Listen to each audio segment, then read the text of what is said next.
Hello and welcome to The Perspective. I'm your host Rafae, Iqbal, and in today's show we'll be talking about the budget expectations. As we know, the budget is to be introduced in the month of June, 10th of June to be precise, is the day, and we're seeing a lot of new dynamics with regards to the budget. Of course, the government is focused on reforms with regards to its early agenda as well. We saw how the government is undertaking reforms in the taxation sector. Not only that, in the agriculture sector, in the energy sector, and in other different sectors as well, such as information technology and the science and tech industry itself. We also know that the Special Investment Facilitation Council has been playing a very vital role in this regard in trying to attract foreign direct investment into the country, and there's significant progress seen with regards to Balochistan province as well. We see how the mines and mineral sector in Balochistan is garnering a lot of international recognition and interest by the international stakeholders. We also see how there's different sectors of the Pakistani economy, such as the IT sector, also making landmark revenues for the country.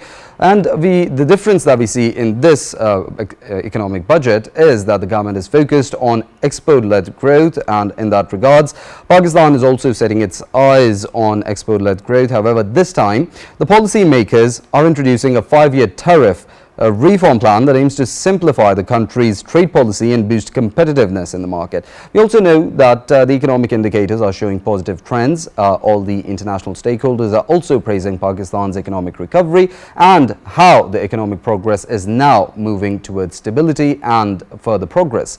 We also know that the extended fund facility that was secured by Pakistan from the IMF has played a very vital role.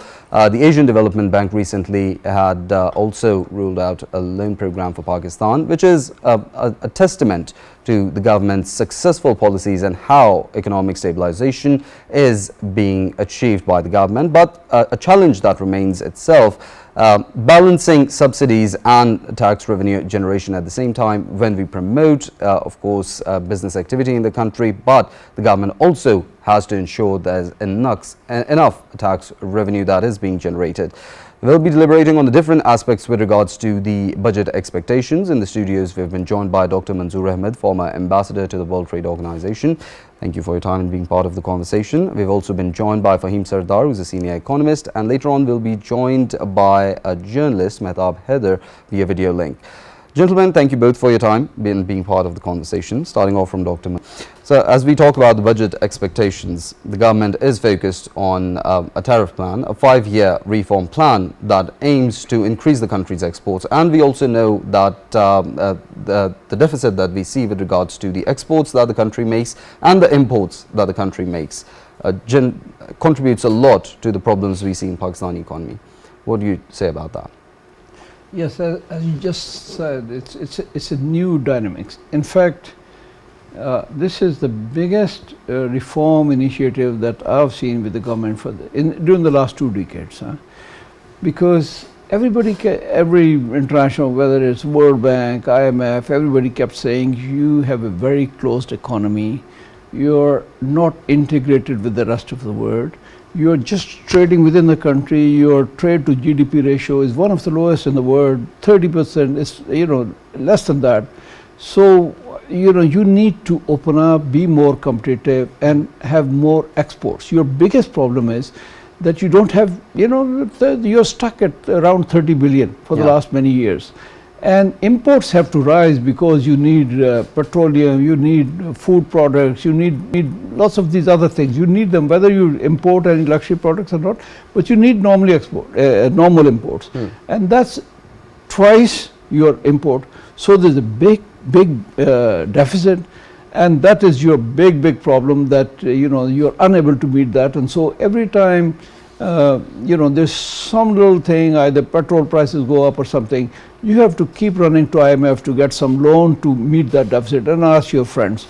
So why can't you open your economy and try to go towards export-led growth as many other countries in similar circumstances have done? Why can't you do that? So that's what government is going to do this budget.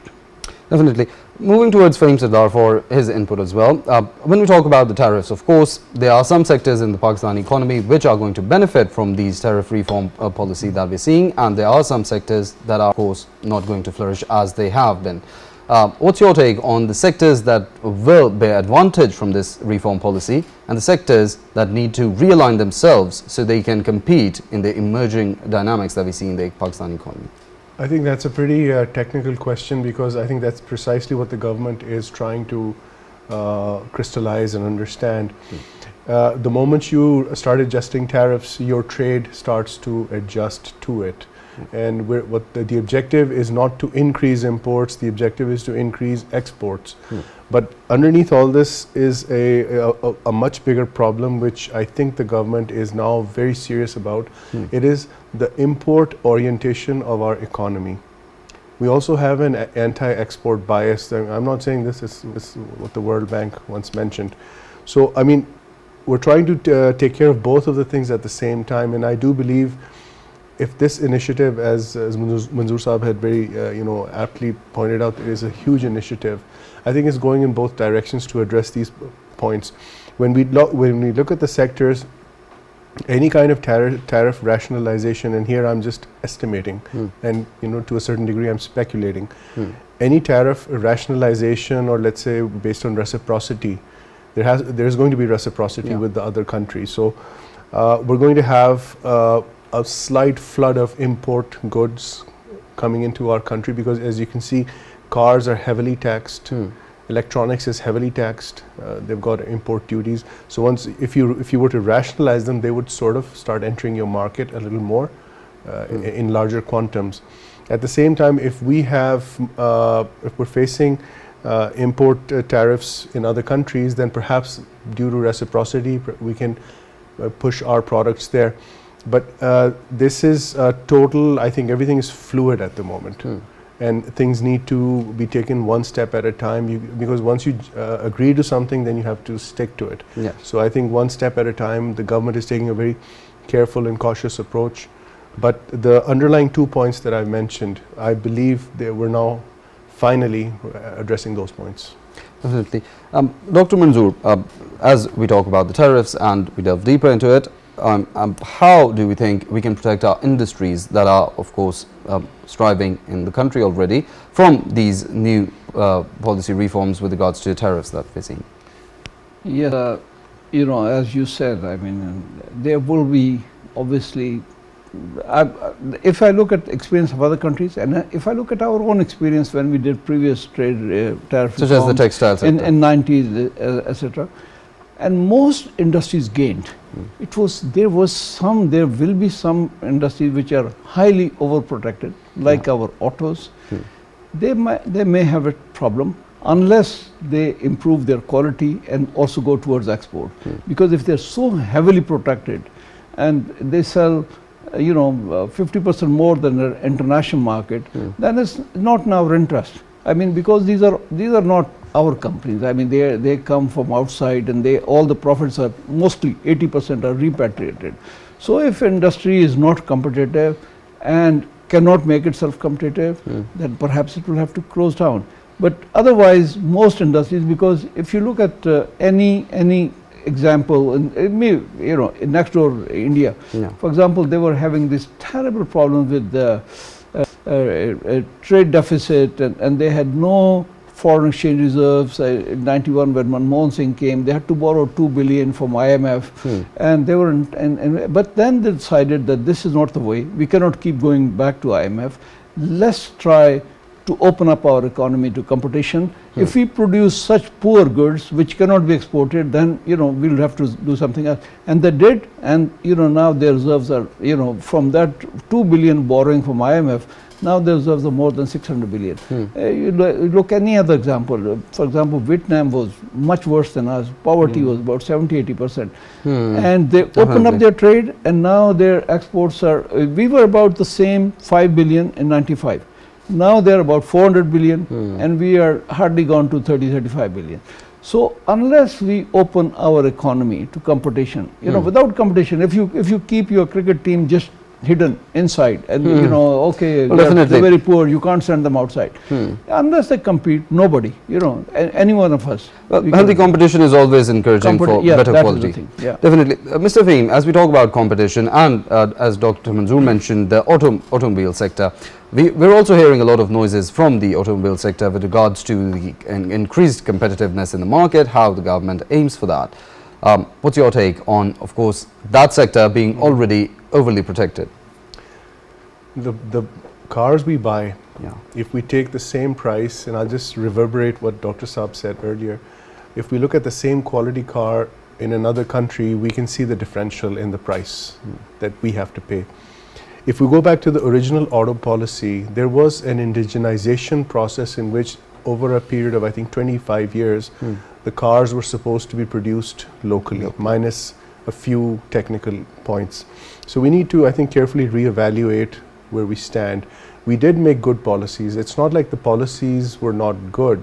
They were pretty good. I mean, they were at par, I think, with any international standard, but we have to look more carefully into what has happened over the time. And, you know, retrospective analysis is far easier than trying to predict the future.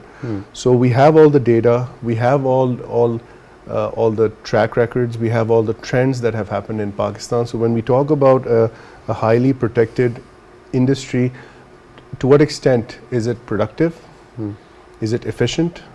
Is it able to expand without any subsidy or without any unnecessary support? Now, if in another country the same kind of a business is doing all these things without support, who's more competitive? It's them, not us. Right, but at the same time, the argument that the other side says, and of course what they say is that Pakistan's market is too small for them to actually create an environment that is that competitive and actually compete in that environment because it's an economy of scale. What do you say? I disagree with that. But you can if you're comparing numbers to numbers, let's say if you're comparing a 1 billion population with a 250 million population, and in that you're looking at the middle class, and in that you're looking, okay, fine, and this is purely argumentative. I do not accept that. Pakistan is one of the biggest markets in the world. By the way, the only people who did a good analysis of Pakistan's middle class was Goldman Sachs in 2006. They're the ones who said Pakistan's economy is going to be one of the 6th largest markets. They didn't say size-wise, but they said market. So we have to be a little more careful in our analysis.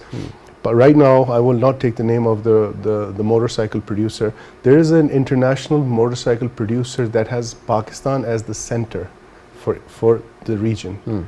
And they are exporting.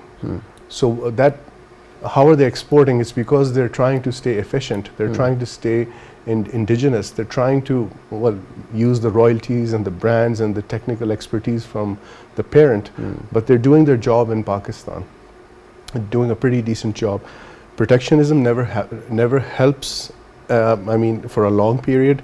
Every country protects in its own way, so we perhaps need to we just need to build up our muscle, and so that we can compete on the international front. Right, and at the same time, when we talk about the import in the automobile sector, it also impacts the competitiveness in the local market, and we also talk about the electricity rate that the domestic automobile sector is getting with regards to what the units are being produced compared to the countries that we import from.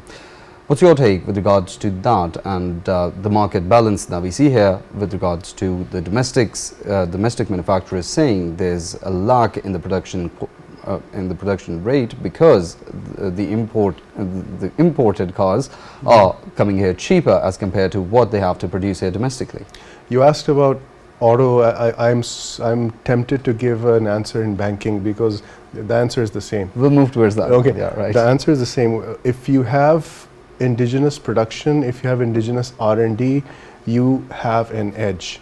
As long as our auto assemblers, producers, let's be very clear, are they producers or assemblers? Yeah. Do they design engines? Do they design chassis? Do they design all these things? I mean, they do not design these things. We're dependent on some other company. Fair. So, I mean, if we are indigenous, if we are able to do our own R&D, if we are able to if we're able to produce our own product, then you are competitive. Definitely. And if you're not, then you have to follow the larger paradigm, which is perfectly fine. Thailand has done a fantastic job. Other countries have done a fantastic job. But then at the end of the day, they did start to produce their own products. And of course, made in Pakistan is necessary at a time when we talk about competitiveness in the market. Dr. Manzoor, of course, we talked about the automobile sector, but there are other sectors as well, such as the services sector. Of course, it does not have a significant product that you create in a country, but it's when we talk about the revenue generates for Pakistan, especially the IT sector as we see now, it's humongous, and of course creates a huge edge for the country as we have a youth bulge as well. How do you think those sectors and the tariff policy that we're seeing, they can play and gel into each other, so there can be more revenue generation as well for the country, and at the same time we can also promote these sectors and encourage people to take part in this sector? Well, you know, whether it's goods or services, unless you allow competition, it doesn't work. I mean, Faheem Sardar gave an example of banking. If we had kept just one national bank and said like that, you know, it will just our own national bank and government bank, and I mean our banking would have stayed where it was. I mean in 2003-04 they opened up banking sector to competition, they allowed other banks to come in, and all these you know, the competition made them much better. And in fact, had we not nationalized in the 1970s, our insurance, our shipping, everything was, you know, world class. But then we thought, okay, this should be all within the country and everything, and then we just lost out. Now you asked a couple of questions earlier on about economies of scale, and I have a slightly different view from Faheem Sardar, because I've served for several years in Geneva, and in 2002 the WTO rules changed about this import substitution and local car and this and that. And you know, since we have this all that we should have our own car, and we had that policy and everything, so I had to convince some other countries to give us more time, because our auto industry and ministries were so much insistent. And I remember some of the discussions, some of the ambassadors, and first was this Indonesian, because they had very similar policies, and they were making about 200,000 cars. We were making 200,000 cars. We said, no, we have done our analysis. We tried to make, and Malaysia tried to make Proton their own car. It doesn't work. Wherever you get the best part, you take it, and you don't want to make a 2 million car, and because you can't produce good tires, and you put those third class tires, and your car doesn't sell. That's what is happening in Pakistani auto industry. That's why they are, they look at Pakistani car, fuel consumption, maybe 13-14 kilometers, and the same car elsewhere makes 18-19 kilometers. So they say, nobody is going to buy your cars.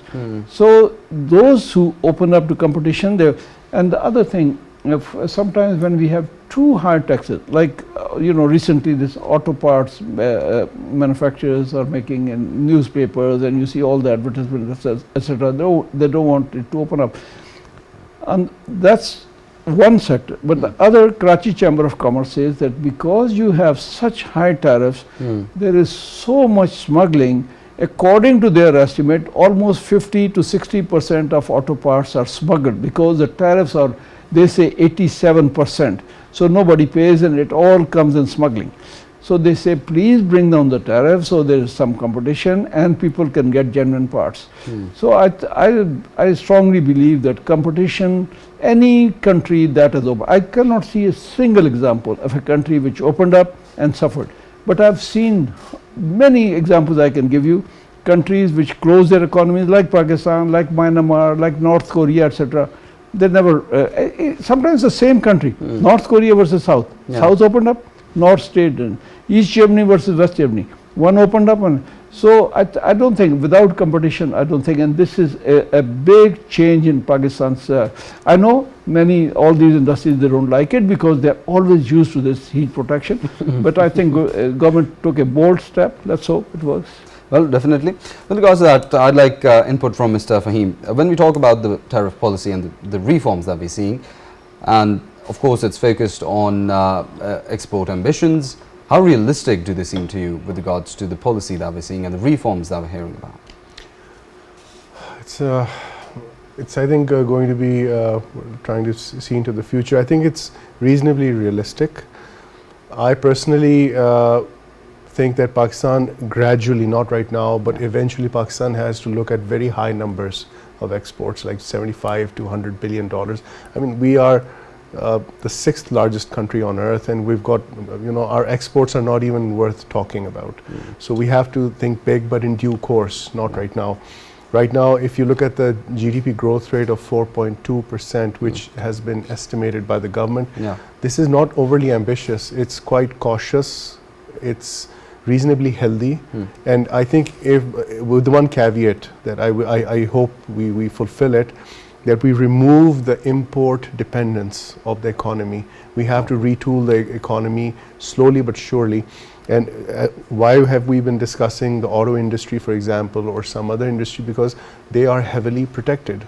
There are massive walls protecting this industry. So competition is always going to be helpful. It gets people to work harder. You come up with new ideas, and you come up with ideas that one should have explored 15 years ago, 20 years ago. But now, due to a forced, you're forced to think out of the box. So right now, when we look at our export structure, I think that whatever the government has estimated, I think they've done it very cautiously. Right. I think it's a little bit more than being cautiously optimistic, but in due course, once inshallah ta'ala we achieve a sustainable 4% GDP, we need to start to retool the economy, as I said, and secondly, we need to start gradually building up the intensity. Definitely. So momentum building is what we're looking for at the moment. We've also been joined by a senior journalist, Mehtab Haider. He's a journalist that covers economy, and thank you for being part of the conversation as we were talking about the budget expectations. You having covered a lot of budgets that were, of course, released by the finance minister and became part of the national policy. What highlights are we expecting in this budget, and what positive expectations do you see coming for the people? Bismillahirrahmanirrahim. Thank you very much for having me. Actually, Pakistan's economy has experienced boom and bust cycle in the last 3 or 4 decades. But now the time has come when we reach a stage when we plunge into the spending spree, resulting into the increased imports and increasing the current account deficit. So the next fiscal year target of GDP growth is 4.2%, but it should be sustainable. Sustainable means that we will have to increase the investment and savings to fuel the wheel of the economy. So that is the biggest challenge for the upcoming budget, because we have entered into the IMF program. So we will have to rationalize both revenues as well as expenditures to fuel this economy and for achieving the sustainable growth trajectory. The second point is that I think now the time has come when there is a need to focus more on reducing expenditures. As you know, this time around, the development budget of the federal government has been invested at 1 trillion rupees.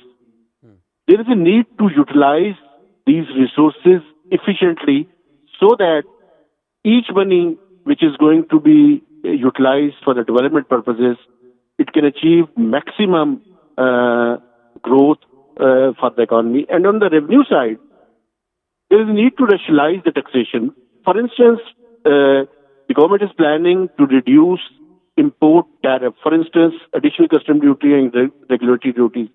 And now the government has already planned to undertake national tariff policy for next 5 years. But we will have to increase exports, because otherwise, as finance minister repeatedly stating, our hands have been tied and there is no other option but to increase exports as well as domestic revenue mobilization to increase the taxes as well as non-tax revenues.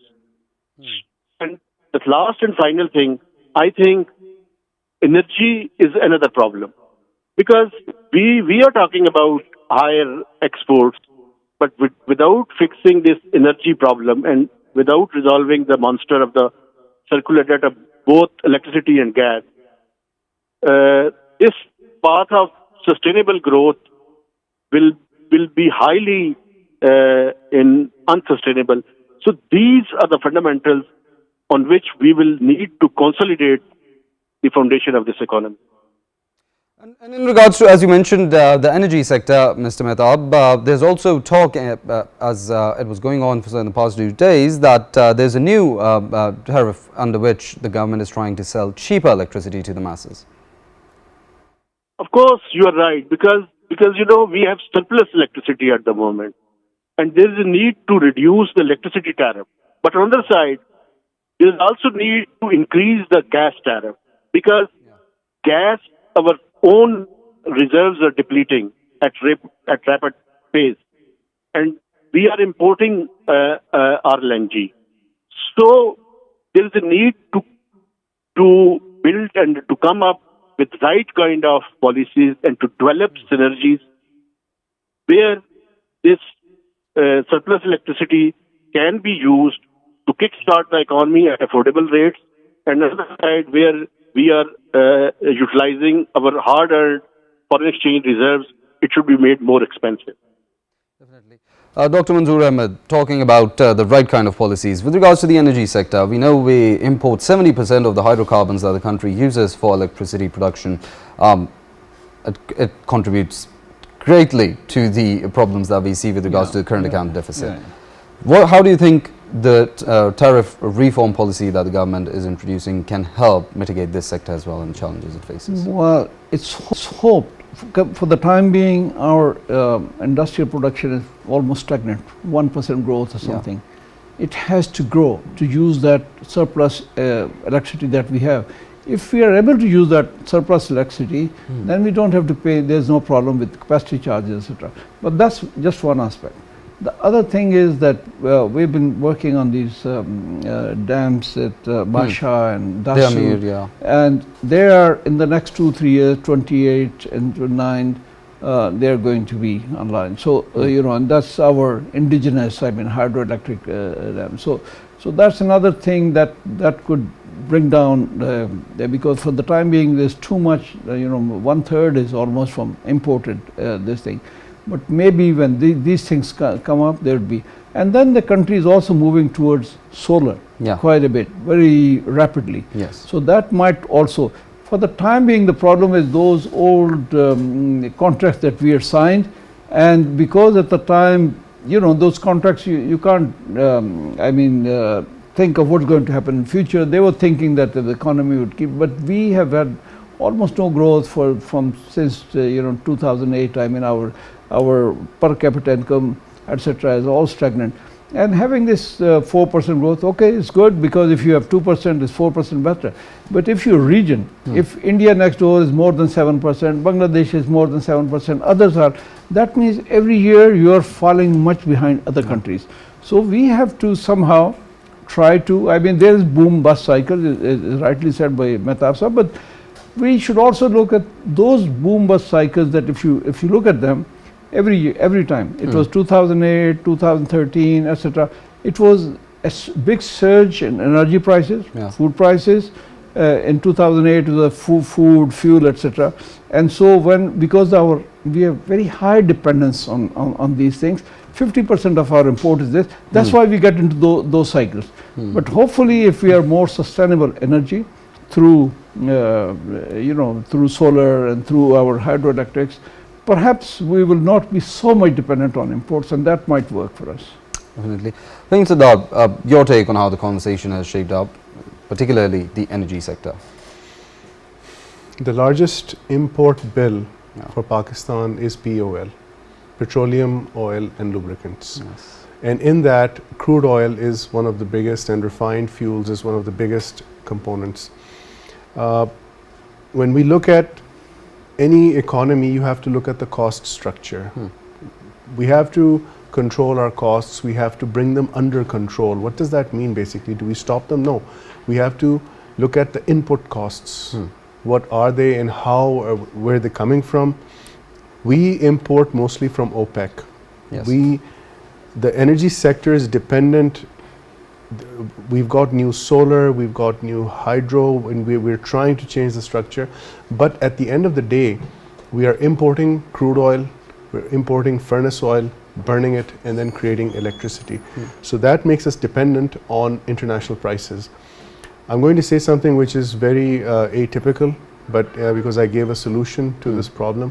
You don't have to necessarily pump crude oil, you can create it. There is a process which you can create crude oil. Brazil is a leader in this. So our requirement, there's a deficit of 400,000 barrels per day, might be a little bit more than that, because our requirement is like 500,000, 5,500,000 barrels per day.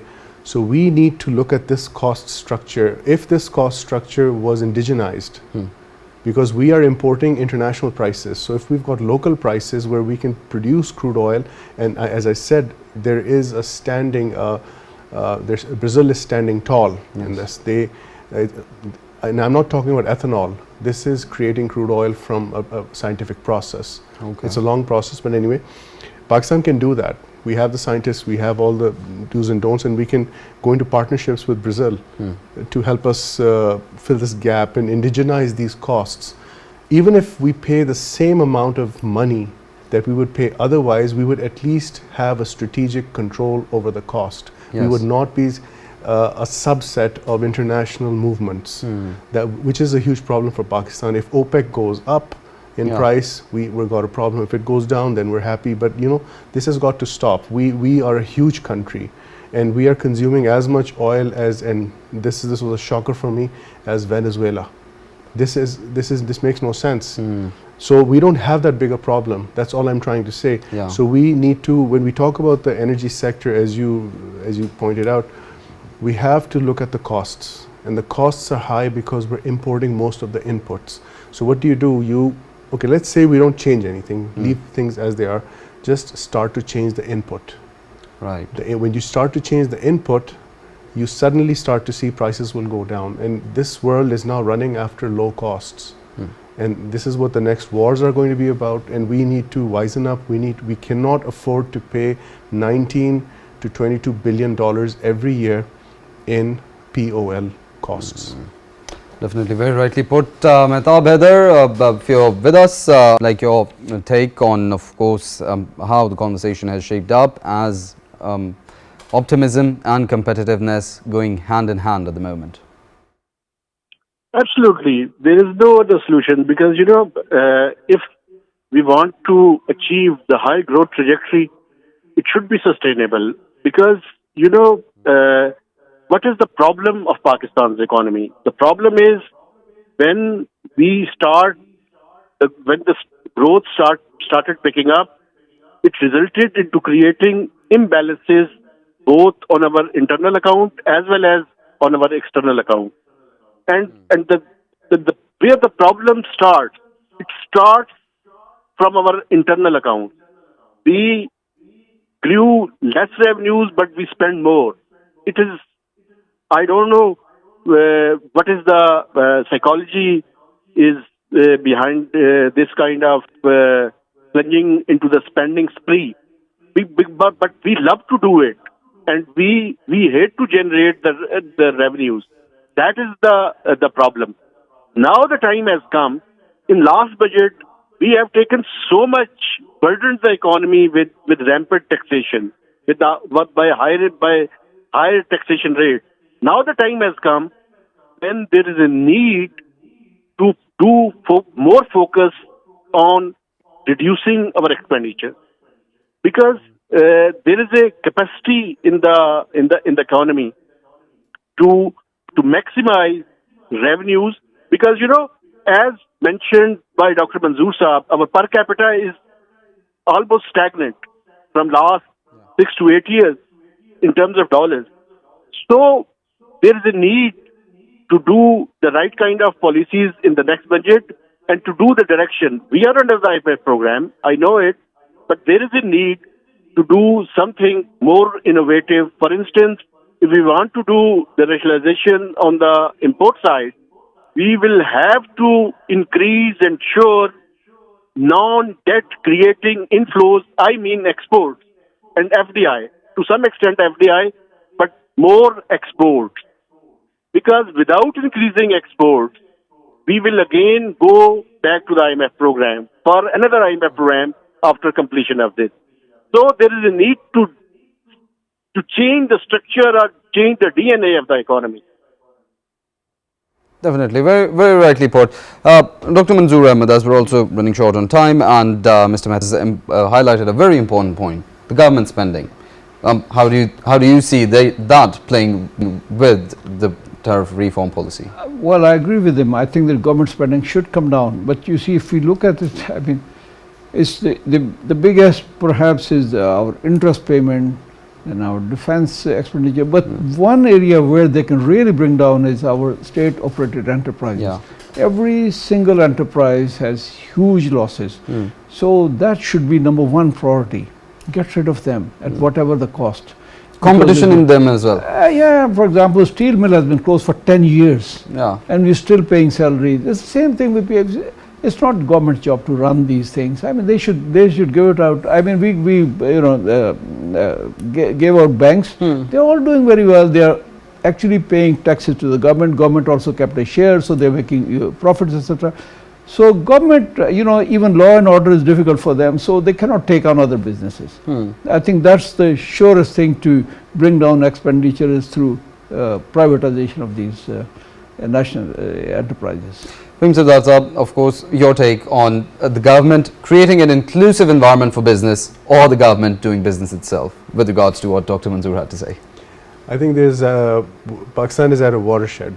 Pakistan has taken some decisions, and hopefully this will also be one of those decisions that the government is not supposed to be in business. Either do it better than the private sector like Singapore does, or don't do it. Don't get into it. Do buy some shares, be part of it, and let the market take its course.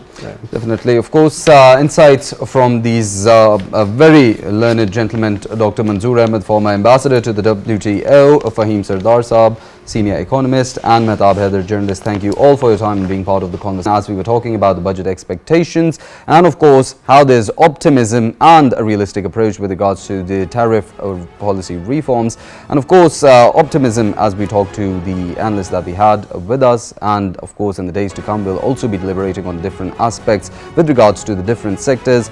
But competition in a market is good to of course ensure quality production and to ensure cheaper prices for the consumers as well. With that, we conclude Perspective for today. See you all same time tomorrow. Till then, take care.